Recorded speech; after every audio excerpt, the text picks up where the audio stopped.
Next ആയിട്ട് നമ്മൾക്ക് പറയാനുള്ളത് റൈറ്റ്സ് ഓഫ് ഷുവർട്ടി ആണ്. ഒരു ഷുവർട്ടിക്ക് എന്തെല്ലാം റൈറ്റ്സുകളാണ് ഉള്ളത് എന്നാണ്. പ്രധാനമായിട്ടും ഈ ഷുവർട്ടിക്ക് 3 തരത്തിലുള്ള റൈറ്റ്സ് ആണുള്ളത്, അല്ലെങ്കിൽ 3 ആൾക്കാർക്കെതിരെയുള്ള റൈറ്റ്സ് ആണുള്ളത്. Rights against the principal debtor, against the creditor and against the co sureties. ഇങ്ങനെ 3 ആൾക്കാർക്കെതിരെയാണ് അദ്ദേഹത്തിന് റൈറ്റ്സ് ഉള്ളത്. ഒരു റൈറ്റ്സ് എപ്പോഴാണ് സ്റ്റാർട്ട് ചെയ്യുന്നതെന്ന് വെച്ചാൽ, നമ്മുടെ ഒരു പേയ്മെന്റ്, ഷുവർട്ടി പേയ്മെന്റ് നടത്തി കഴിഞ്ഞിട്ട് ആ ഡെപ്റ്ററുമായിട്ടുള്ള റിലേഷൻഷിപ്പ് ഡിസ്ചാർജ് ചെയ്ത് കഴിഞ്ഞാൽ, അല്ല എന്നുണ്ടെങ്കിൽ ആ ഡെപ്റ്ററുടെ ലയബിലിറ്റി ഡിസ്ചാർജ് ചെയ്ത് കഴിഞ്ഞാൽ, ഷുവർട്ടി പേയ്മെന്റ് നടത്തിക്കൊണ്ട് ആ ഡെപ്റ്ററുടെ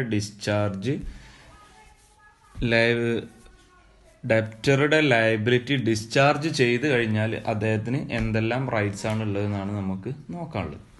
അതായത് ഒരു ഡെപ്റ്റർ ഡീഫാൾട്ട് വരുത്തി ഷുവർട്ടി ആ എമൗണ്ട് പേയ്മെന്റ് നടത്തി.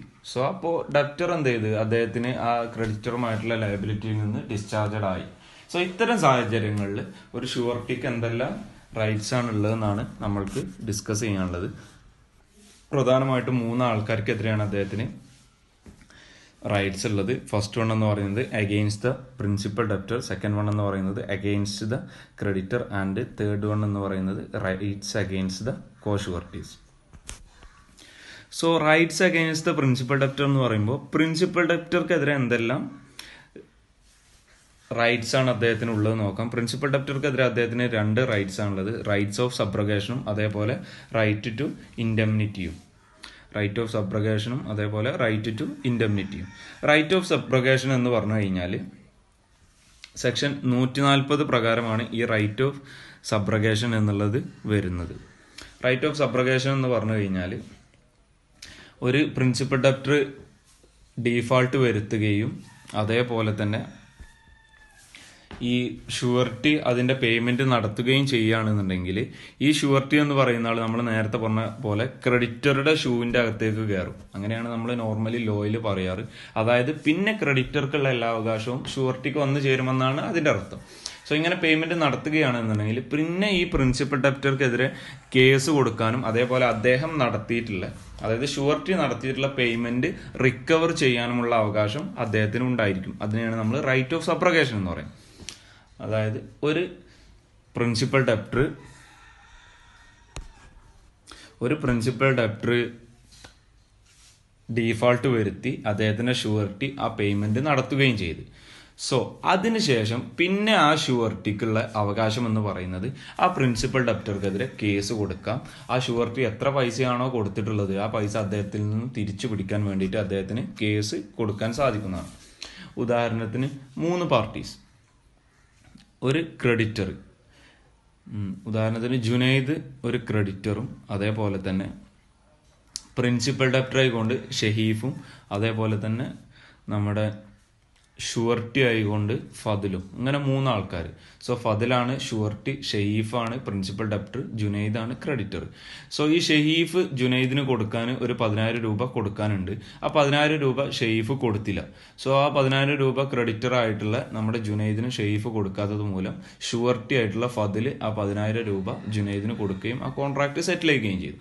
അതിനുശേഷം ഫതിലിന് എന്ത് ചെയ്യുക, ഈ ഷെയ്ഫിനെതിരെ ഈ അദ്ദേഹം കൊടുത്തിട്ടുള്ള 10,000 രൂപ തിരിച്ചു പിടിക്കാൻ വേണ്ടിയിട്ട് കേസ് കൊടുക്കാം, സ്യൂ ചെയ്യാം. ഇതിനെയാണ് നമ്മൾ എന്ത് എന്ന് പറയുന്നത്, റൈറ്റ് ഓഫ് സബ്രഗേഷൻ എന്ന് പറയുന്നത്. സോ റൈറ്റ് ഓഫ് സബ്രഗേഷൻ എന്ന് പറഞ്ഞാൽ ഏറ്റവും സിമ്പിൾ ആയിട്ട് പറയുകയാണെന്നുണ്ടെങ്കിൽ, ഒരു പ്രിൻസിപ്പൽ ഡെപ്റ്റർക്കെതിരെ ക്രെഡിറ്റർക്ക് എന്തെല്ലാം റൈറ്റ്സ് ആണോ ഉള്ളത് ആ റൈറ്റ്സ് എല്ലാം പിന്നെ ഷുവർട്ടിക്ക് ആയിരിക്കും. അതിനെയാണ് നമ്മൾ റൈറ്റ് ഓഫ് സബ്രഗേഷൻ എന്ന് പറയുന്നത്. സെക്കൻഡ് വൺ എന്ന് പറയുന്നത് റൈറ്റ് ടു ഇൻഡെംനിറ്റി ആണ്. റൈറ്റ് ടു ഇൻഡെംനിറ്റി എന്ന് പറഞ്ഞാൽ ഇൻഡെംനിഫിക്കേഷൻ കിട്ടാനുള്ള അവകാശം സെക്ഷൻ 145 പ്രകാരമാണ് വരുന്നത്. സബ്രഗേഷന് അതുപോലെ തന്നെയാണ് ഉള്ളത്. നമ്മൾ കൊടുത്തിട്ടുള്ള എല്ലാ എമൗണ്ടും തിരിച്ച് ഇൻഡെംനിഫിക്കേഷൻ ആയിട്ട് കൊണ്ട് ലഭിക്കാനുള്ള അവകാശത്തെയാണ് റൈറ്റ് ഓഫ് ഇൻഡെംനിഫിക്കേഷൻ എന്ന് പറയുന്നത്. അതായത് സെക്ഷൻ നമ്മുടെ കോൺട്രാക്ട് ആക്ടിന്റെ സെക്ഷൻ 145 പ്രകാരം എല്ലാ കോൺട്രാക്ട് ഓഫ് ഗ്യാരണ്ടിയിലും ഒരു ഇംപ്ലൈഡ് ആയിട്ടുള്ള ഒരു പ്രോമിസ് ഉണ്ട്. അതായത് പ്രിൻസിപ്പൽ ഡെപ്റ്റർ ഷുവർട്ടിയെ ഇൻഡംനിഫൈ ചെയ്യണം എന്ന് പറഞ്ഞിട്ടുള്ള ഒരു ഇംപ്ലൈഡ് ആയിട്ടുള്ള ഒരു ക്ലോസ് ഉണ്ട്. അതൊരിക്കലും എക്സ്പ്രസ് ആയിട്ട് നമ്മൾ പറയുകയില്ല. ഏതൊരു കോൺട്രാക്ട് ഓഫ് ഗ്യാരണ്ടി ഉണ്ടാക്കുകയാണെന്നുണ്ടെങ്കിലും അതിൽ ഇൻക്ലൂഡഡ് ആണ് പ്രിൻസിപ്പൽ ഡെപ്റ്റർ നമ്മുടെ ഷുവർട്ടിയെ ഇൻഡംനിഫൈ ചെയ്യണം. എന്തിന് ഇൻഡംനിഫൈ ചെയ്യണം എന്ന് പറഞ്ഞു കഴിഞ്ഞാൽ ആ ഷുവർട്ടി ലീഗലായിട്ട് അല്ല എന്നുണ്ടെങ്കിൽ റൈറ്റ്ഫുൾ ആയിട്ട് ആ ഗ്യാരണ്ടി കോൺട്രാക്റ്റിന്റെ പേരിൽ പേയ്മെന്റ് ചെയ്തിട്ടുള്ള എല്ലാ എമൗണ്ടും അദ്ദേഹത്തിന് തിരിച്ചു കിട്ടാൻ വേണ്ടിയിട്ട് ഈ പ്രിൻസിപ്പൽ ഡെപ്റ്റർ നമ്മുടെ ഷുവർട്ടിയെ ഇൻഡംനിഫൈ ചെയ്യണം എന്ന് പറഞ്ഞിട്ടുള്ള ഒരു സെക്ഷനാണ് സെക്ഷൻ 145. ഈ സെക്ഷൻ 145 പ്രകാരം ഒരു ഷുവർട്ടി, നമ്മൾ നേരത്തെ പറഞ്ഞിട്ടുള്ള പോലെ തന്നെ ഒരു ഷുവർട്ടി എന്തെങ്കിലും റൈറ്റ്ഫുൾ ആയിട്ട് പേയ്മെന്റ് നടത്തിയിട്ടുണ്ട് എന്നുണ്ടെങ്കിൽ അതെല്ലാം പ്രിൻസിപ്പൽ ഡെപ്റ്റർ തിരിച്ച് കൊടുക്കണം, ഷുവർട്ടിക്ക് തിരിച്ചു കൊടുക്കണം. ഷുവർട്ടി ക്രെഡിറ്റർക്കായിരിക്കും കൊടുത്തിട്ടുണ്ടാവുക. ആ എമൗണ്ട് എല്ലാം പ്രിൻസിപ്പൽ ഡെപ്റ്റർ എന്ത് ചെയ്യണം, ഷുവർട്ടിക്ക് കൊടുക്കണം. ഇതാണ് രണ്ടാമത്തെ റൈറ്റ്സ് എന്ന് പറയുന്നത്, റൈറ്റ് ടു ഇൻഡെംനിറ്റി എന്ന് പറയുന്നത്. ഈ രണ്ട് റൈറ്റും, റൈറ്റ് ഓഫ് സബ്രഗേഷൻ ആയാലും റൈറ്റ് ടു ഇൻഡെംനിറ്റി ആയാലും ഏകദേശം ഒരേ രീതിയിലാണ് വരുന്നത്. രണ്ടിലും പറയുന്നത് എന്താ വെച്ചാൽ പ്രിൻസിപ്പൽ ഡെപ്റ്റർക്കെതിരെയുള്ള റൈറ്റ് എന്നാണെന്ന് വെച്ചാൽ ഈ ഷുവർട്ടി ക്രെഡിറ്റർക്ക് ഈ പ്രിൻസിപ്പൽ ഡെപ്റ്ററുടെ ഡെപ്റ്റ് തീർക്കാൻ വേണ്ടിയിട്ട് എന്തെങ്കിലും എമൗണ്ട് കൊടുത്തിട്ടുണ്ട് എന്നുണ്ടെങ്കിൽ ആ എമൗണ്ട് തിരിച്ചു കിട്ടാനുള്ള അവകാശം ആർക്കുണ്ടായിരിക്കും, ഈ ഷുവർട്ടിക്ക് ഉണ്ടായിരിക്കും. ഇതാണ് ഷുവർട്ടിയുടെ ഫസ്റ്റ് റൈറ്റ് ആയിട്ട് വരുന്നത്. സെക്കൻഡ് റൈറ്റ് എന്ന് പറയുന്നത് ക്രെഡിറ്റർക്ക് എതിരെയുള്ള റൈറ്റ്സ് അഗെയിൻസ്റ്റ് ദ ക്രെഡിറ്റർ ആണ്. ക്രെഡിറ്റർക്കെതിരെ ഷുവർട്ടിക്കുള്ള അവകാശങ്ങൾ എന്ന് പറഞ്ഞു കഴിഞ്ഞാൽ ഫസ്റ്റ് വൺ എന്ന് പറയുന്നത് റൈറ്റ് ടു സെക്യൂരിറ്റീസ് ആണ്. സെക്കൻഡ് വൺ എന്ന് പറയുന്നത് right to claim set off ആണ്. തേർഡ് വൺ എന്ന് പറയുന്നത് റൈറ്റ് ഓഫ് സബ്രഗേഷൻ ആണ്. ഫോർത്ത് വൺ എന്ന് പറയുന്നത് right to insist on the creditor suing ആണ്. ഇങ്ങനെയുള്ള 4 റൈറ്റ്സ് ആണ് ഒരു ക്രെഡിറ്റർക്കെതിരെ ഒരു ഷുവർട്ടിക്ക് ഉള്ളത്. സോ ഫസ്റ്റ് വൺ എന്ന് പറയുന്നത് റൈറ്റ് ടു സെക്യൂരിറ്റീസ് ആണ്. സെക്ഷൻ 141 എന്ന് പറയുന്നത് പ്രകാരം, സെക്ഷൻ 141 കോൺട്രാക്ട് ആക്ടിന്റെ സെക്ഷൻ 141 പ്രകാരം പറയുന്നത് എന്താണെന്ന് വെച്ചാൽ ഈ ഒരു പ്രിൻസിപ്പൽ ഡെപ്റ്റർ ആ ഒരു ഡെപ്റ്റിന് പകരമായിട്ട് എന്തെങ്കിലും സെക്യൂരിറ്റീസ് നമ്മുടെ ക്രെഡിറ്റർക്ക് കൊടുത്തിട്ടുണ്ട് എന്നുണ്ടെങ്കിൽ അതിലെല്ലാം പ്രിൻസിപ്പൽ ഡെപ്റ്റർക്കും അവകാശം ഉണ്ടായിരിക്കും എന്നുള്ളതാണ് ഈ റൈറ്റ് ടു സെക്യൂരിറ്റീസ് എന്നുകൊണ്ട് പറയുന്നത്.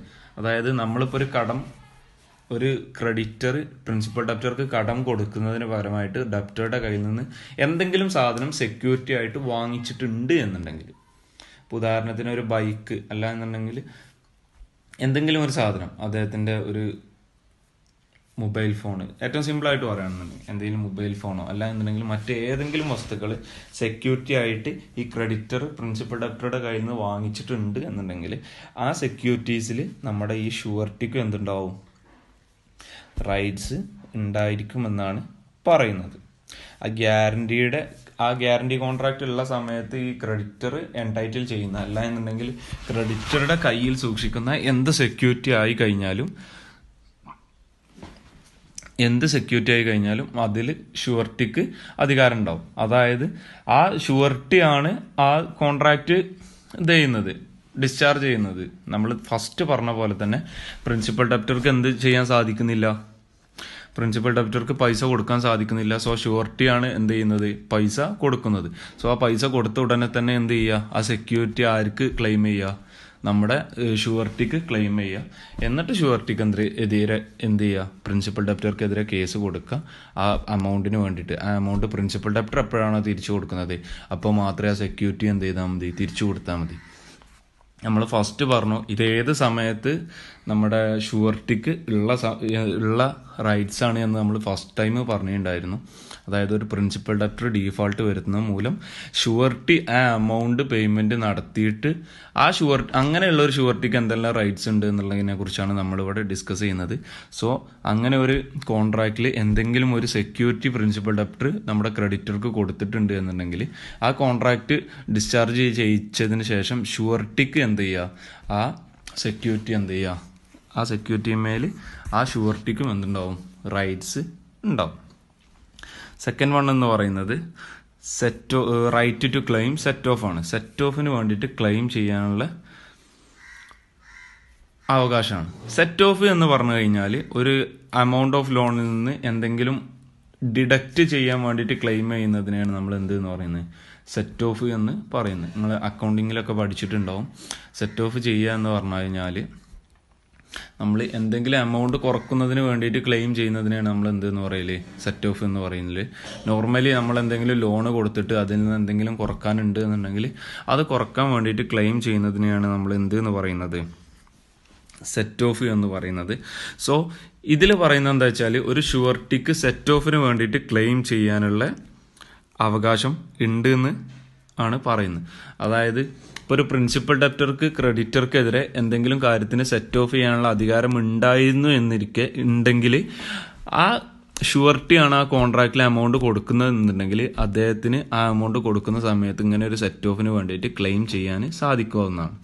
എന്തെങ്കിലും കാരണങ്ങൾ കൊണ്ട് ആ ഒരു കോൺട്രാക്റ്റിൽ സെറ്റ് ഓഫിനുള്ള ഒരു സ്കോപ്പ് അവിടെ ഉണ്ട് എന്നുണ്ടെങ്കിൽ, സെറ്റ് ഓഫിനുള്ള സ്കോപ്പ് ഉണ്ട് എന്നുണ്ടെങ്കിൽ അദ്ദേഹത്തിന് എന്ത് ചെയ്യാം, ആ സെറ്റ് ഓഫിന് വേണ്ടിയിട്ട് ക്ലെയിം ചെയ്യാൻ സാധിക്കുന്നതാണ്. അതായത് ഒരു കോൺട്രാക്റ്റ് ഉണ്ടാക്കിയിട്ട് ആ കോൺട്രാക്റ്റ് നമ്മൾ സെറ്റിൽ ചെയ്യുന്ന സമയത്ത് എന്തെങ്കിലും ഒരു സെറ്റ് ഓഫിന് അവിടെ ചാൻസ് ഉണ്ട് എന്നുണ്ടെങ്കിൽ, അല്ല എന്നുണ്ടെങ്കിൽ അതിനുള്ള അധികാരം ഉണ്ട് എന്നുണ്ടെങ്കിൽ ഷുവർട്ടിക്ക് എന്ത് ചെയ്യാം, ആ സെറ്റ് ഓഫിന് വേണ്ടിയിട്ട് ക്ലെയിം ചെയ്യാൻ സാധിക്കുന്നതാണ്. തേർഡ് റൈറ്റ് എന്ന് പറയുന്നത് റൈറ്റ് ഓഫ് സബ്രഗേഷനാണ്. റൈറ്റ് ഓഫ് സബ്രഗേഷൻ എന്ന് പറഞ്ഞു കഴിഞ്ഞാൽ, ഒരു ഷുവർട്ടി അദ്ദേഹം ആ കോൺട്രാക്റ്റ് സെറ്റിൽ ചെയ്ത് കഴിഞ്ഞാൽ, അല്ല എന്നുണ്ടെങ്കിൽ ക്രെഡിറ്റർക്ക് കൊടുക്കേണ്ട ഡെപ്റ്റ് എമൗണ്ട് ഒരു ഷുവർട്ടി കൊടുത്തു കഴിഞ്ഞാൽ പിന്നെ ആ ക്രെഡിറ്റർക്ക് പ്രിൻസിപ്പൽ ഡെപ്റ്റർക്ക് എതിരെയുള്ള എന്തെല്ലാം റെമഡിയൽ ആക്ഷൻസ് ഉണ്ടോ അതെല്ലാം ഷുവർട്ടിയുടെ റൈറ്റ്സ് ആയിട്ട് മാറും. അതായത് ക്രെഡിറ്റർക്ക് പിന്നെ ആ കോൺട്രാക്റ്റ് പ്രിൻസിപ്പൽ ഡെപ്റ്റർ കൊടുത്തില്ല എന്നുണ്ടെങ്കിൽ എന്തെല്ലാം ചെയ്യാൻ സാധിക്കുമായിരുന്നോ അതെല്ലാം നമ്മുടെ ഷുവർട്ടിയുടെ അവകാശങ്ങളായിട്ട് വരും. അതിലെ ഏറ്റവും വലിയ ഉദാഹരണമായിട്ട് പറയുന്നതാണ് നമ്മൾക്ക് കേസ് കൊടുക്കാൻ സാധിക്കുന്നത്. ഇപ്പം നോർമൽ ഒരു കോൺട്രാക്റ്റ്, ഒരു ഗ്യാരണ്ടി കോൺട്രാക്റ്റ് ഒന്നും അല്ലാത്ത ഒരു നോർമൽ കോൺട്രാക്റ്റിന് കേസ് എടുക്കുകയാണെന്നുണ്ടെങ്കിൽ അതിലൊരു ക്രെഡിറ്റർ ഡെപ്റ്റർക്ക് പൈസ കൊടുത്തു, ഡെപ്റ്റർ പൈസ തിരിച്ചു കൊടുത്തില്ല എന്നുണ്ടെങ്കിൽ ക്രെഡിറ്റർക്കെതിരെ എന്ത് ചെയ്യുക, കോർട്ടിൽ കൊണ്ടുപോയിട്ട് ഡെപ്റ്റർക്കെതിരെ കേസ് ഫയൽ ചെയ്യുക ആ എമൗണ്ടിന് വേണ്ടിയിട്ട്. അതൊരു റൈറ്റാണ്, നമ്മൾ ആ കോൺട്രാക്റ്റ് അവിടെ എക്സസൈസ് ആവാത്തത് മൂലമുള്ള ഒരു റൈറ്റാണ്. സോ ഇങ്ങനെയുള്ള എന്തെല്ലാം റൈറ്റ് ഉണ്ടോ അതെല്ലാം ഷുവർട്ടിക്ക് എന്ത് ചെയ്യുക, എടുക്കാവുന്നതാണ്. അതെല്ലാം ക്രെഡിറ്റർക്കുള്ള എല്ലാ റെമഡിയൽ ആക്ഷൻസും പിന്നെ ഷുവർട്ടിയുടെ റൈറ്റ്സ് ആയിട്ട് മാറും. ആ ഷുവർട്ടി ക്രെഡിറ്റർക്ക് എമൗണ്ട് കൊടുത്തു കഴിഞ്ഞാൽ പിന്നെ ക്രെഡിറ്റർക്ക് പ്രിൻസിപ്പൽ ഡെപ്റ്റർക്കെതിരെ യാതൊരുവിധ ആക്ഷനും എടുക്കാനുള്ള അവകാശമില്ല.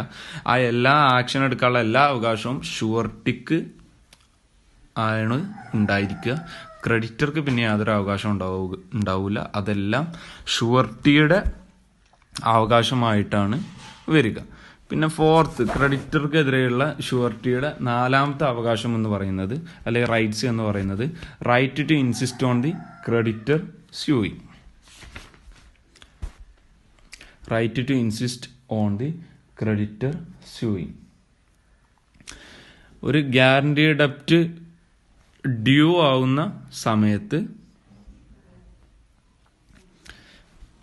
അതായത് ഗ്യാരണ്ടി ഉള്ള ഒരു ഡെപ്റ്റ് ഡ്യൂ ആവുന്ന സമയത്ത് ഷുവർട്ടിക്ക് വേണമെന്നുണ്ടെങ്കിൽ ക്രെഡിറ്ററോട് പറഞ്ഞുകൊണ്ട് ആ ഡെപ്റ്റ് തിരിച്ചു പിടിക്കാൻ വേണ്ടിയിട്ട് ഡെപ്റ്ററുടെ പേരിൽ എന്ത് ചെയ്യുക, ഒരു കേസ് കൊടുക്കാൻ വേണ്ടിയിട്ട് നമ്മുടെ ക്രെഡിറ്ററെ ഇൻസിസ്റ്റ് ചെയ്യാവുന്നതാണ്. അതായത് ഇപ്പം നേരത്തെ പറഞ്ഞ പോലുള്ള ഗ്യാരണ്ടി ഉള്ള ഒരു ഡെപ്റ്റ്, ആ ഡെപ്റ്റിൽ ആ എമൗണ്ട് ഡെപ്റ്റർ പറഞ്ഞ ടൈമിൽ കൊടുത്തിട്ടില്ല എന്നുണ്ടെങ്കിൽ ഷുവർട്ടിക്ക് എന്ത് ചെയ്യുക, ക്രെഡിറ്ററോട് പറഞ്ഞിട്ട് ക്രെഡിറ്ററെ ഇൻസിസ്റ്റ് ചെയ്തുകൊണ്ട് ഡെപ്റ്റർക്കെതിരെ കേസ് കൊടുപ്പിക്കാൻ ഉള്ള അവകാശവും ഷുവർട്ടിക്ക് ഉണ്ടായിരിക്കുന്നതാണ്. അതായത് ഷുവർട്ടിയും എമൗണ്ട് പേ ചെയ്തിട്ടില്ല, ഡെപ്റ്ററും പേ ചെയ്തിട്ടില്ല. സോ ആ സമയത്ത് ഷുവർട്ടിക്ക് എന്ത് ചെയ്യുക, ക്രെഡിറ്ററോട് പറഞ്ഞുകൊണ്ട് ഡെപ്റ്റർക്കെതിരെ കേസ് കൊടുപ്പിക്കാവുന്നതാണ്. ക്രെഡിറ്ററെ നിർബന്ധിച്ചുകൊണ്ട് ഡെപ്റ്റർക്കെതിരെ കേസ് കൊടുപ്പിക്കാവുന്നതാണ്. അതായത് ആ എമൗണ്ട് ഡ്യൂ ആവുന്ന ടൈമിലാണ്, അതായത് ആ ഡെപ്റ്റ് ഡ്യൂ ആവുന്ന ടൈമിൽ രണ്ടാളും ഡെപ്റ്റ് കൊടുത്തില്ല എന്നുണ്ടെങ്കിൽ അദ്ദേഹത്തിന് എന്ത് ചെയ്യുക, ക്രെഡിറ്ററെ നിർബന്ധിപ്പിച്ചുകൊണ്ട് നമ്മുടെ ഡെപ്റ്റർക്കെതിരെ കേസ് കൊടുപ്പിക്കാവുന്നതാണ്. സോ ഇങ്ങനെയുള്ള 4 റൈറ്റ്സ് ആണ്: right to securities, right to claim set off, right of subrogation, right to insist on the creditor suing തുടങ്ങിയിട്ടുള്ള 4 റൈറ്റ്സ് ആണ് ഒരു ക്രെഡിറ്റർക്കെതിരെ നമ്മുടെ ഷുവർട്ടിക്ക് ഉള്ളത്. ഇനി